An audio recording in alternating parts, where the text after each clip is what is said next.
1973년 4월 시카고 웹스터가의 낡은 아파트 건물에서 한 노인이 퇴거한 후 임대인이 문을 열었습니다. 그 안에서 믿을 수 없는 광경이 펼쳐집니다. 방 안은 바닥부터 천장까지 상자들과 묶음들로 가득했고 벽면에는 찢어붙인 사진들과 작품들이 걸려 있었습니다. 그곳엔 누구도 본 적 없는 상상의 세계가 펼쳐져 있었습니다. 이 방의 주인이 사망한 지 몇 주 후였습니다. 그는 아무도 모르는 사이 조용히 세상을 떠났습니다. 신문에는 그의 부고조차 실리지 않았습니다. 헨리 조셉 가거, 아웃사이더 아트의 선구자. 그가 자신도 모르는 사이에 새로운 예술 형식을 창조한 인물이 될 줄은 세상의 그 누구도 그 자신조차도 상상하지 못했을 겁니다. 1892년 헨리 조셉 가거는 시카고에서 태어났습니다. 어머니는 그가 4살 되던 해에 여동생을 낳다가 사망했습니다. 어린 다저는 초등학교 1학년에서 3학년으로 월반할 정도로 영재였지만 아버지의 건강 악화로 8살이 되던 해 시카고 아동보호소로 보내졌습니다. 어른들은 거짓말할 때가 많아요. 나는 그걸 꼭 얘기했는데 그럼 선생님들한테 벌을 받고 그부들에게 집단적으로 괴롭힘을 당하곤 했죠. 그곳에서 의사들은 그를 정신지체로 분류했습니다. feeble minded. 직역하면 지적으로 허약한 또는 정신이 약한 아이란 뜻입니다. 그 당시 그 단어는 지적장애, 발달장애, 학습장애 등을 모두 모호하게 포함하는 말이었고 고아, 가난한 아이, 고립된 아이에게도 무분별하게 낙인처럼 붙었습니다. 헨리 가거에게 이 단어가 의미하는 것은 진단이 아니라 판결이었고 보호가 아니라 격리를 뜻했습니다. 1904년 12살의 헨리는 일리노이주 링컨 주립학교에 강제 수용되었습니다. 이 시설은 사실상 정신병원과 다름없었습니다. 그곳에서 그는 인간 이하의 대우를 받습니다. 아동들은 강제 노역에 시달렸고 도망치려 하면 가혹한 체벌이 따랐습니다. 아동학대와 노동착취가 만연했던 이 시설에서 헨리는 약 5년을 보냈습니다. 그는 1908년 화물열차를 타고 탈출을 시도했지만 경찰에 의해 잡혀 다시 정신병원으로 끌려갔습니다. 그러나 1909년 17살 때 그는 결국 탈출에 성공하여 시카고에서 자유의 몸이 되었습니다. 시카고에 도착한 그는 여러 카톨릭 병원에서 청소부나 잡부로 일하며 생계를 유지했습니다. 그는 사람들에게 기억되지 않은 누구의 눈에도 띄지 않는 삶을 살았습니다. 그는 매일 같은 시간에 일어나 같은 길을 걸어 출근하고 같은 식료품점에서만 음식을 샀습니다. 그러나 밤이 되면 헨리 가거는 다른 존재가 되었습니다. 그는 타자기 앞에 앉아 끝없는 세계를 써내려갔습니다. 길이 3m가 넘는 종이롤에 수채화로 색을 칠하며 천사와도 같은 날개 달린 아이들을 창조했습니다. 작은 방 안에서 그는 아이들의 구원자였으며 창조자였습니다. 그리고 그것은 자신만의 거대하고 화려한 우주였습니다. 이 모든 것은 비밀이었습니다. 그가 죽기 전까지 그 누구도 그의 작품을 본 적이 없었습니다. 나는 매우 가난해서 평생 좋은 크리스마스를 보내본 적이 없었고 좋은 새해도 없었습니다. 지금은 매우 비통하지만 다행히 복수심에 사로잡히지는 않았습니다. 1973년 4월 13일 그는 세인트 어거스틴 양로원에서 81세의 나이로 세상을 떠났습니다. 아무도 지켜보지 않은 죽음이었습니다. 그의 작품은 그가 말로 하지 못한 외침이었습니다.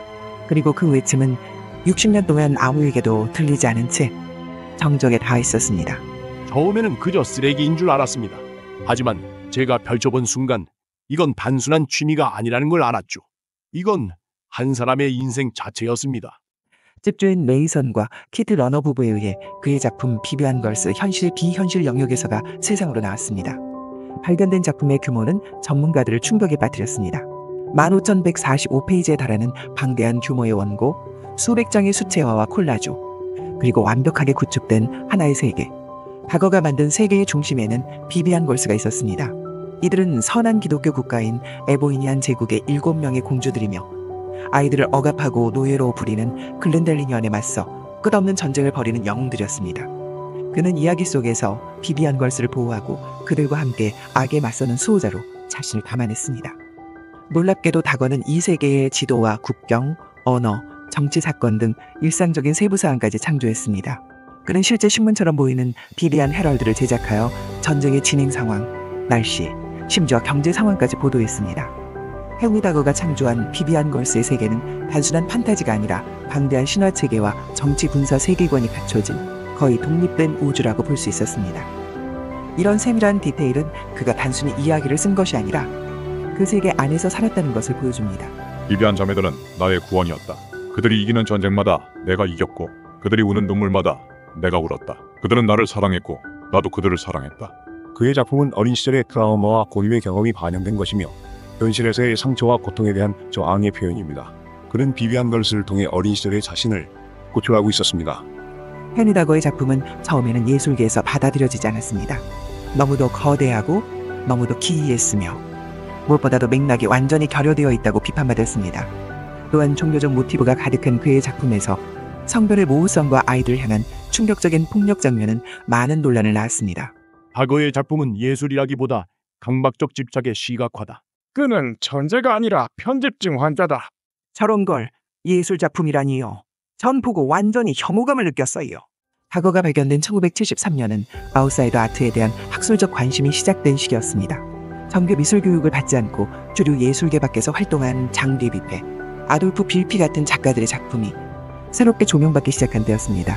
다거는 그 중심에 서게 되었습니다. 그림을 그릴 줄 몰랐던 헨리 다거는 자기가 원하는 표현을 하기 위해 다양한 재료로 그림을 완성했습니다.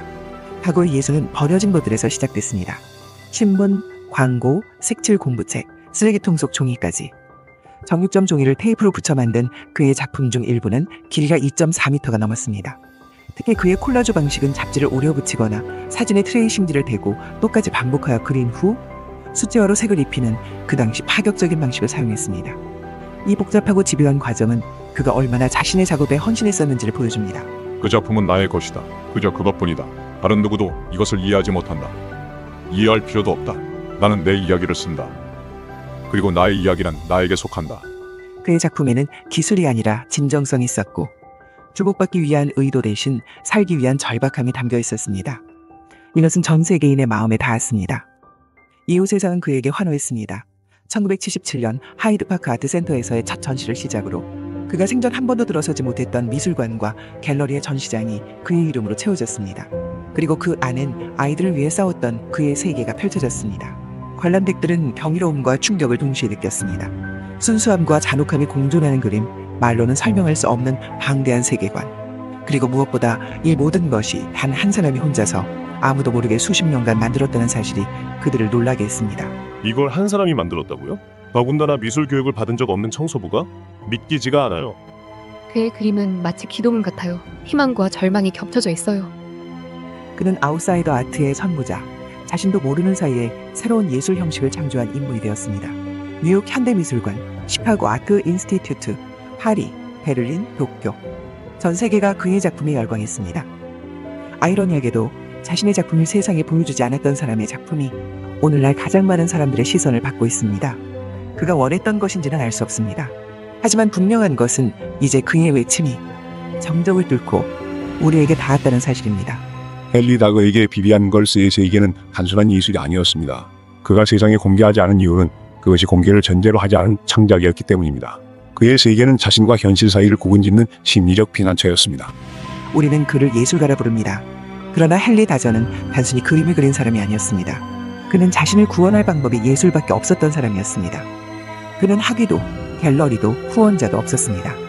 하지만 그의 기이하고 강렬한 이미지는 예술의 경계를 허물고 고독한 방에서 시작된 헨리 다거의 세계는 이제 정막을 깨고 우리에게 이런 질문을 던집니다. 예술은 전시되어야만 예술인가? 누군가의 눈에 보여야만 의미가 있는가? 우리는 과연 무엇을 위해 창작하는가? 내가 아이였을 때 아무도 나를 지켜주지 않았어. 그래서 나는 그들을 위해 한 명도 빠짐없이 지켜낼 거야. 그게 나의 소명이다. 그의 묘비에는 단 한 줄이 새겨져 있습니다. 예술가, 그리고 어린이들의 수호자. 기억 밖의 사람들, 구독과 좋아요로 다음 여정도 함께 걸어주세요.